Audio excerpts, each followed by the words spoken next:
For half a century, Charles Schulz never missed a day of drawing peanuts. Eventually becoming the most famous cartoonist on the planet, he amassed millions of dollars. However, a single phone call in December 1999 altered the course of events. The creator of Charlie Brown, Schulz, was discovered sobbing in his workshop and declaring to his family, "It's over." For months, he had concealed a tragic secret. The physicians had delivered bad news. His vision was deteriorating, and his hands were trembling. Unbeknownst to the millions of viewers, what transpired in that meeting would spell the end of Peanuts series.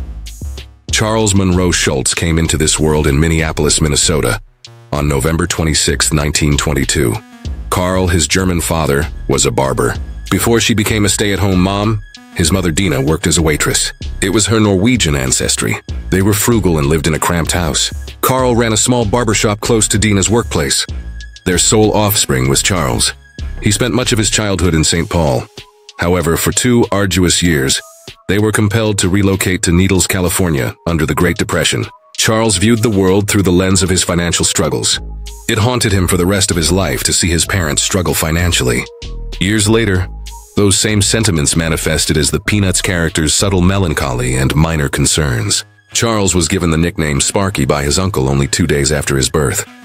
The character Spark Plug, a horse featured in the comic strip Barney Google, is the inspiration behind it. Charles Schulz became more renowned than any of the other youngsters dubbed Sparky in 1922. When that horse was popular, it seemed as though cartoons had always been a part of his existence. Sparky, not Charles, was even his professional moniker. At the age of 7, Charles was a child when the Great Depression struck in late 1929. Customers stopped coming to his dad's barbershop. Multiple relocations were necessary.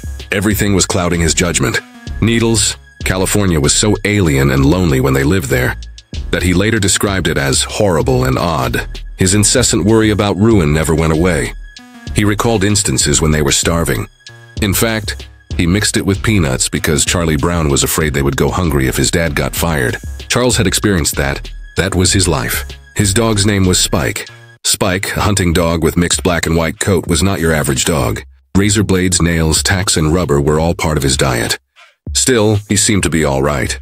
Charles contributed this illustration of Spike to Ripley's Believe It or Not in 1937. At the tender age of 14 years old, on February 22, 1937, it was published. For all intents and purposes, that was the initial printing of his artwork. It was quite meaningful to him. He felt immense pride. In addition to knowing more than 50 words, Spike was able to ring doorbells. Not just any pet, though. Then a car ran Spike over and killed him when Charles was around 10 years old. The pain of that loss never left him. From that memory, Snoopy was born. His mother encouraged him to pursue art despite their financial situation. They were so low on food that she still went out of her way to provide him supplies. Even his dad didn't think drawing could be a career path. To him, it seemed completely absurd. Family harmony was disrupted as a result. If Charles wants to do something useful, Carl said he should trim hair. Dina hoped he would pursue his passions. He was incredibly grateful for his mom's support. He was still a young man when she fell ill. Cervical cancer took her life in 1943, when she was only 48 years old. It shattered him. That week he was being called up to the military. She was unable to witness his achievements. From that point on, it seemed like she was a part of every drawing he created. In the age of 6, Charles enrolled in St. Paul's Richards Gordon Elementary. They advanced him 2 grades since he was so intelligent. But that simply made things more difficult. Nobody could have been older or smaller than him. Constantly, the other children picked on him. Reluctant and reserved, he kept to himself. He was out of place.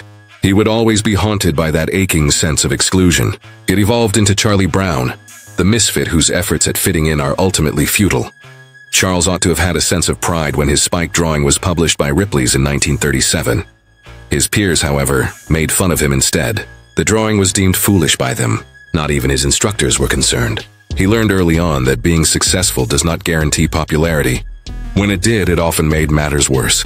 His comics repeatedly emphasized that lesson. Things were even worse in high school. Every subject he took was a failure. Latin, English, algebra, and physics. The school yearbook rejected each and every one of his drawings that he had submitted. His heart sank. They never even explained why he had put in so much effort. He lived with the lingering effects of that rejection. To show that he wasn't as dim as everyone believed, he even released his old report card when he was 53 years old. His mom was afflicted with cervical cancer in 1938 when he was an adolescent. She She deteriorated throughout the next 5 years. Charles witnessed her suffering on a daily basis, but no one had yet informed him how terrible it was. Many times she sobbed. A little morphine helped. He started making comics as a way to lift her spirits. It was his sole means of offering assistance. In order for his dad to be able to check on her immediately, they moved into an apartment above the barbershop. Gradually, Charles watched as she vanished. He would be roused from his slumber by her cries. Tragically, she passed away on February 28, 1943, a mere 3 days prior to his deployment to war. That day, he will never forget the expression on her face. Charles enrolled in a mail-order art course from the art instruction schools in 1940 at the age of 17. It was quite expensive at the time, $170, and would have eaten up a few months' worth of his father's salary. Carl continued to pay for it despite the mounting amount of Dina's medical bills. Charles took classes in lettering and figure drawing. He occasionally had to work by candlelight since they couldn't afford electricity. He kept using the same materials till they were used up. He went so far as to take a job evaluating art at the same school later on, to assist defray the cost of more classes. He learned the hard way that following your dreams often requires giving up some of the things you care about. Charles served his military conscription in February 1943. He rose through the ranks of the 20th Armored Division to the position of Staff Sergeant. He commanded a squad of machine guns trained to fire 50 caliber rounds across Europe. February 19, 1945 was the date of his unit's landing in France. They traversed more than 400 meters of combat terrain. They reached Dao on April 30, 1945, the very next day after the camp was freed. Near their trucks, survivors were strolling. Their appearance remained etched in Charles's memory. For the rest of his life, he carried that terror. Even though he was in charge of a gun squad, he failed to load the weapon and shot only once. In spite of this, the German soldier capitulated. The combat infantryman emblem was one of Charles's most prized possessions as a result of his military experience. His final opportunity to visit his mom was just before he set sail. On a brief pass from Fort Snelling, he paid her a visit. Her life was dwindling away. When they were having their parting conversation, he promised her, "We'll probably get a dog when I come back." He never forgot that vow. That dog was Snoopy later on, that one he was unable to share with her. Charles had changed by the time he returned in late 1945, after the war had finished. Feelings of trauma and loss overwhelmed him. The little apartment above the barber shop was his new home, and he returned there. Despite suicidal thoughts, he persisted in his artistic pursuits. In July 1946, he accepted a low-paying job assessing drawings at art instruction institutions. Even though he seemed to be making little progress, that office actually carried the seeds of his future success. Characters from Peanuts were based on real-life co-workers. Donna Mae Johnson, a woman with red hair, was one of them. He had a crush on the redhead accountant Donna Mae Johnson in 1947, long before he got his big break. They dined together and dreamed big. She seemed like the one to him. He asked Donna to be his wife in 1950, right before Peanuts was released, but she turned him down. A man she had known for a long time, Al Wald, was already her fiancé. Everything broke Charles. That was the worst loss he had ever had, he said. It broke his heart to see the person he loved be married to someone else. That pain of loss was always there. The tale of the little girl with red hair who falls in love with Charlie Brown, but never returns the feeling endured forever. Lee Folks was the name of Charles Schulz's first comic strip. The Minneapolis Tribune published the first article on June 8, 1947. The St. Paul Pioneer Press eventually took over. With each publication, his earnings were a meager $10. The editor slapped him down after the strip aired until January 22, 1950. After seeing his comic in the women's area, Schulz requested that it be moved to the Genuine Comics page. Moreover, he requested additional funds. Resisting was the editor. Schulz was finally compelled to step down after nearly 3 years of trying. He was a young cartoonist, just 24 years old, who lived above his father's barbershop and was struggling to make ends meet. It was a devastating loss. He had finally broken through with Lil Folks. He persisted. United Feature Syndicate rejected his 1950 presentation because the name Lil Folks was too similar to existing comic strip titles. The syndicate disregarded Schulz's suggestion that Charlie Brown, or even good old Charlie Brown, be considered. Peanuts was chosen by a production manager from a list. Before picking it, he hadn't even read the comic. Embarrassed was Schulz. He thought it lacked respect and used the worst name ever. Right up until his death in the year 2000, he despised the term. He begged them again and over again, but they never listened. On October 2, 1950, the first Peanuts strip was released. There were a mere 7 newspapers that carried it. Throughout the first month, Schulz earned a meager $90. He continued to work side gigs because that wasn't enough to support himself. Gravestone lettering was one of their specialties. As Charlie Brown walked past Schur and Patty in the first comic, that was it. Schur grinned and remarked, "Good old Charlie Brown." However, in the final panel, he abruptly changed his tone and declared, "I hate him." This sinister turn of events mirrors Schulz's inner turmoil. Joining the strip 2 days later, on October 4th, was Snoopy. The early reaction was painfully delayed even with him. Changes started happening in 1952. Between 7 and 40 newspapers, Peanuts expanded. An increase of over 500% was that. Still, Schulz persisted. In September 1952, he presented a baby Lionis Van Pelt. The comic strip's voice of reason eventually turned out to be Lionis. But editors fought back hard when Schulz allowed Lionis to quote Bible scriptures in the late 1950s. In 1961, during Christmas time, Lionis read a heartbreaking passage from Jeremiah. The entire Peanuts series was almost scrapped by certain publications. Schulz had no choice but to give a little. He never made religion the main focus of the strip, but he did utilize Lionis to talk about faith. The only way to keep everything from going down the drain was that. During this time, Schulz tied the knot. He tied the knot with Joyce Halverson on April 18, 1951. At the age of 22, she was a mother to a little girl named Meredith. Schulz claimed she was his biological daughter after adopting her. Still, things were not easy. Schulz once had to pawn his art supplies in order to pay his bills. Those implements were his sole means of subsistence. Regardless of the syndicate's demands, Schulz vowed even at that time that he would maintain his artistic style. Although Schulz continued to devote most of his time to his career, the couple did have 4 additional children. According to some, he hardly showed up at home as a parent and spouse. Everything was altered by Snoopy. Back in 1950, when he made his debut, he was just your average dog. Without uttering a word, he crouched down. However, an unexpected event occurred on January 9, 1956. He rose to his feet with only one leg. It was never Schulz's intention. "Snoopy just did it," he remarked. The comic book was never the same after that. Snoopy walked straight every time by 1957.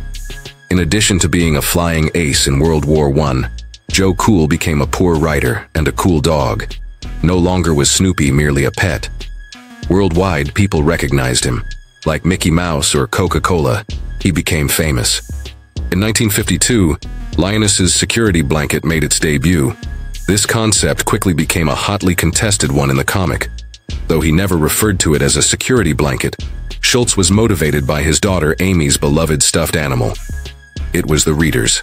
Concurrently, the term transitional object was coined by a psychologist in 1953.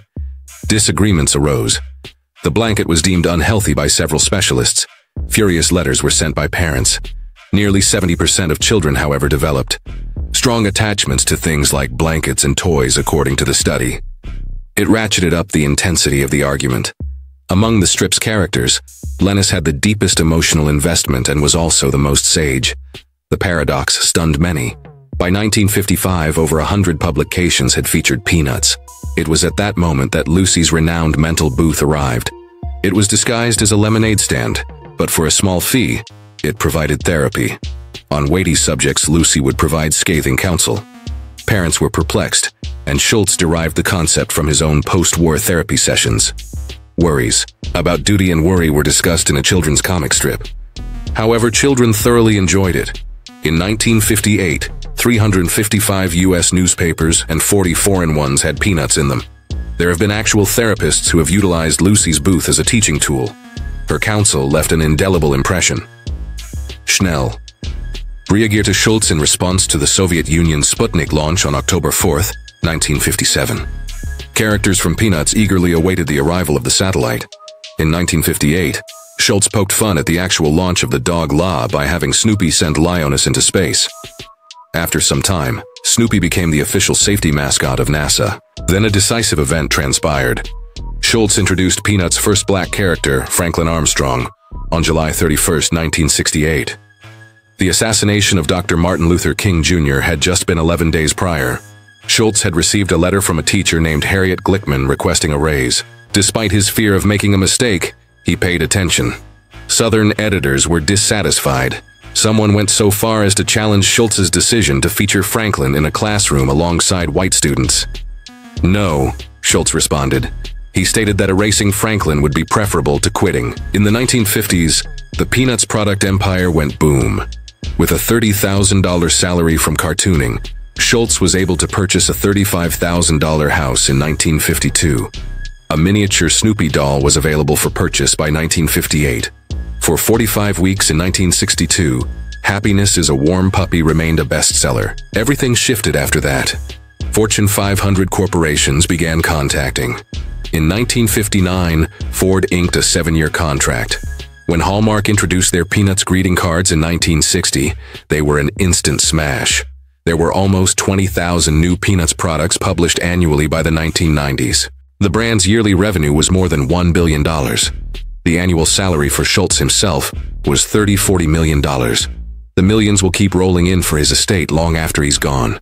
As a cartoonist, he rose to become one of the world's wealthiest and most famous figures. An extraordinary event occurred in 1965. On December 9th, CBS broadcast Charlie Brown Christmas. The network first despised it. They were not fans of the children's voices, the jazz score, or the Christian message. It was considered a sure bet to bomb. But half of all TV-owning American households were tuned in when it aired. Its popularity skyrocketed. It took home 2 awards, an Emmy and a Peabody. In the beginning, Schulz made around $50,000 from it, but it eventually made more than $50 million. A string of Peanuts Christmas specials got their start with just one special. In 1970, Peanuts appeared in more than 1,000 publications.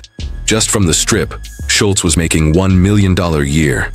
The backlash, however, followed. Claiming inspiration from Dennis the Menace and other comics, he faced accusations of plagiarism.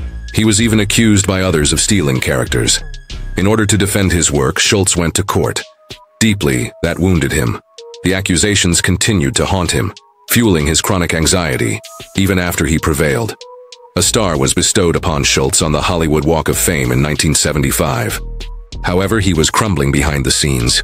Over the course of nearly half a century, he had drawn 1,197 strips independently. The strain finally got to him. Due to extreme fatigue, he ended up in the hospital in the middle of the 1970s. On occasion, he had to support his sketch with his wrist because his hands trembled so much. Experts referred to it as an essential tremor. For 50 years, he hardly took a vacation of more than 5 weeks. Nearly ruining his health was his perfectionism. Many countries approached Schulz with proposals to take over the Peanuts characters in the 1980s, but he steadfastly refused. Studio heads in Japan were hoping to give Snoopy a more personal quality. No, Schulz responded. Charlie Brown was asked by French and Italian producers to change his behavior. Schulz declined once more. No transactions were finalized. The sum was in the millions. Ignoring that, though, was his problem. Like family, he shielded his fictional creations from harm. The Peanuts' birthday was in 1990. Schulz, however, chose to reveal rather than rejoice. His whole life, he said in interviews, he had battled depression. He said that he was the inspiration for Charlie Brown. There is no one who loses more than Charlie Brown. He claimed it was his fate, and his magic all rolled into one. Despite his achievements, Schulz felt lonely. Everything he knew about being alone he learned in the army, he claimed. The redhead he had feelings for in real life also never returned his feelings. The agony lingered forever. Schulz wed Jean Clyde in September 1973, following his divorce from Joyce. She was 17 years younger than me and was a mother of 2. Until his passing in the year 2000, they remained a couple. The priority, though, was always his work. Even on holidays and vacations, he would meticulously draw each cartoon by hand. Even though his second marriage was amicable, his struggles with alcoholism lingered. Charles Schulz got into a heated argument with the man responsible for turning his drawings into cartoons in 1966. After a Charlie Brown Christmas's phenomenal success, it garnered an incredible 46.6% of all TV viewers. CBS sought another holiday special. Schulz, however, became irate when the time came to create It's the Great Pumpkin, Charlie Brown. The animator, Bill Melendez, was making Snoopy appear too adorable, in his opinion. Schulz nearly halted the entire project because the debate escalated to that point. Due to production delays and rescheduling advertising, CBS lost thousands of dollars. The program did not air until October 27th, which was far later than anticipated. With a mere $76,000, the budget was scarcely enough to produce even one episode of the Flintstones. What made matters worse was Schulz's obsession with perfection. They carried that strain for a long time. It was in the mid-1970s when Schulz's annual salary reached $30–40 million. Despite his achievements, he still felt unsafe. He engaged in a protracted conflict with the United Features Syndicate from 1974 to 1977. They asked him to inject some additional edge and modernity into the Peanuts strip, not Schulz. He astonished everyone by saying, "Either you print it the way I draw it, or I quit." He was unaware that they had covertly hired Superman artist Al Plastino to create backup Peanuts comics in the event that Schulz resigned. A whole 18-month supply was produced. In 1977, Schulz was incensed upon learning the news. However, he did not desist. Rather, he leveraged the treachery to secure a lucrative contract. After that, the fate of the strip was entirely up to him. The top-secret blueprints were wiped out. Things went downhill again in the 1980s.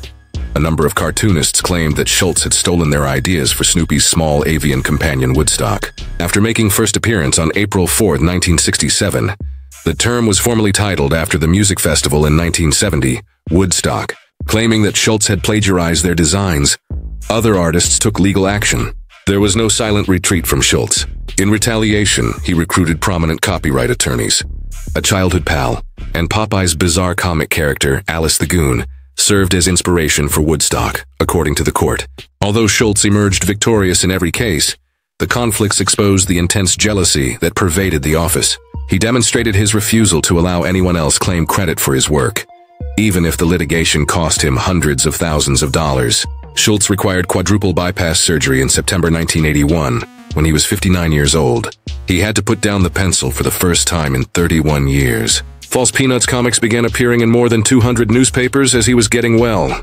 There was a lot of crude humor and mature themes in these pirated strips. The FBI was approached by the syndicate. It was dubbed Operation Snoopy by the agents. After conducting raids in 6 states, 12 individuals were taken into custody. Those impersonations weren't for laughs. They were involved in a massive counterfeiting conglomerate. Plans to expand internationally, counterfeit comics and printing equipment were discovered by the FBI. At the same time, Schulz's tremor in his hands became more severe. His lines began to appear less steady in his drawings. Readers were able to discern the distinction by 1982.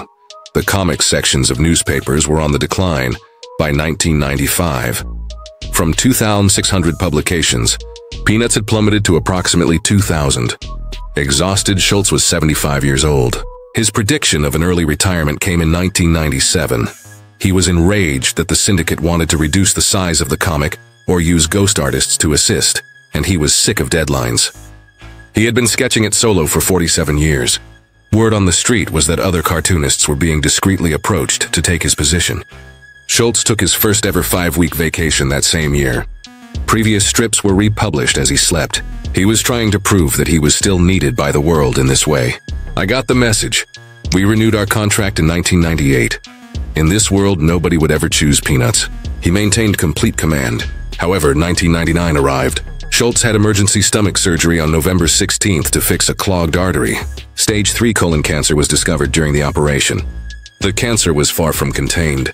After that, blood clots caused repeated strokes for him. The prognosis from his physicians was a dismal 6 to 7 months.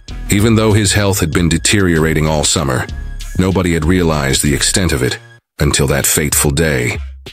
His age was 76. He had eyesight loss due to the strokes. After losing sight in one eye, he was unable to continue drawing. He was constantly unwell from chemotherapy. By the end of the year, Schulz was forced to retire. He appeared exhausted and discouraged, according to his son Monty. The uncontrollable shaking in his hand had been building up for years. For Monty, the inability to sketch anymore was the breaking point in his morale. He withdrew his weapons. Charles Schulz announced his retirement to the public on December 14, 1999. He sobbed while speaking with Today Show host Al Roker over the phone. "I never dreamed that this would happen to me. But all of a sudden it's gone. It's been taken away from me. I did not take this away from myself." He had a breakdown when signing his last comic. Life had misled him in the end, he thought to himself. That poor kid. He never even got to kick the football. It was as if he felt like Charlie Brown. Prior to his retirement, Schulz had one final request. To his contract, he appended a provision. He was the last person who could carry on Peanuts. It was shocking to the syndicate. Schulz refused to let most of the comic strips continue with new artists. Every member of his family was totally behind him. Rather than allow anyone else touch it, nearly all of the newspapers, approximately 95%, agreed to air reruns when he retired. Only in his drawing would Peanuts endure. Schulz persisted in her activities despite being diagnosed with cancer. He took his daughter ice skating on February 11, 2000. Just one day before to his passing, that happened. At 9:45 p.m., he died quietly while sleeping. 12th of February, his final Sunday comic was published the following morning. On February 13th, in newspapers, a farewell letter turned into a previously scheduled event. "Dear friends," Snoopy typed out in the comic, expressing his gratitude to everyone. In 50 years, Schulz had drawn 79 comic strips. His last comic in death seemed to happen at the most mystical, fantastical time. Upon his passing, Peanuts had already appeared in 2,600 newspapers in 75 countries, translated into 21 languages. His work was read by 355 million people daily. Schulz once joked that the strip might continue on after him, as he would sketch it out weeks in advance. It was realized. Nearly 500 people showed up to his burial when he passed away. However, with the 2007 release of a new biography, things became complicated. Serious allegations regarding Schulz's private life were raised in David Maschis's book, Schulz and Peanuts. The article claimed he was icy, melancholy, and had an affair with a woman who was 23 years his junior. Monty, his son, was angrily upset. He said that the book was full of fabrications and false quotes. According to Schulz's loved ones, the book defied reality and made Schulz seem less happy than he actually was. They hoped that viewers would not accept this portrayal of their father. Santa Rosa's Charles Schulz Museum first welcomed visitors in 2002. It has around 7,000 unique comic strips. Its purpose was to honor his lifetime of service. However, following the release of the biography, admirers started to question who the artist was behind the sketches. That argument eventually revolved around the museum. Is it more appropriate to inquire about the artist's personal life in addition to their work? Even though he made mistakes, Charles Schulz made something that hundreds of millions of people could enjoy. He proved that even the most basic drawings could convey profound meaning, provided a voice to reserved children like Charlie Brown, and worked nearly every day for half a century. It was indeed the end of an age when he passed away.